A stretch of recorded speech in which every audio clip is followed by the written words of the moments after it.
অবসরের মঞ্চে পা রাখার আগে ইতিহাসের পাতায় নাম লিখিয়ে গেলেন সার্জিও বুস্কেটস। আর সেই ইতিহাসের কেন্দ্রে আছে তার দীর্ঘদিনের সতীর্থ ও বন্ধু লিওনেল মেসি। একসঙ্গে এফসি বার্সেলোনাতে কাঁধে কাঁধ মিলিয়ে লড়েছেন তারা। এরপর পথ মেলে যুক্তরাষ্ট্রে ইন্টার মিয়ামি CF এর জার্সিতেও একসঙ্গে দেখা গেছে দুজনকে। 2025 সালে মেজর লিগ সকার মৌসুম শেষ করে বুট তুলে রাখেন বুস্কেটস। তবে বিদায়ের আগে গড়ে যান এমন এক কীর্তি যা বিশ্ব ফুটবলে অনন্য।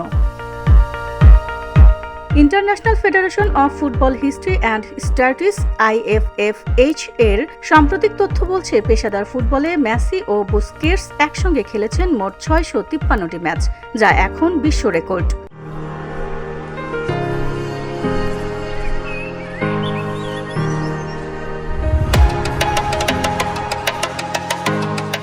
এই 653 ম্যাচের মধ্যে 569টি ছিল বার্সেলোনার জার্সিতে, আর 84টি ম্যাচ ইন্টার মায়ামির হয়ে। তাদের যুগল যাত্রা শুরু হয়েছিল 2008 সালের 13 সেপ্টেম্বর বুস্কেটসের অভিষেক ম্যাচে।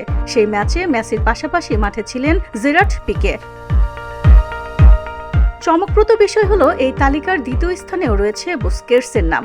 জেরার্ড পিকের সঙ্গে তিনি খেলেছেন মোট 620টি ম্যাচ, এর মধ্যে 533টি বার্সেলোনার হয়ে এবং 87টি স্পেন জাতীয় দলের জার্সিতে।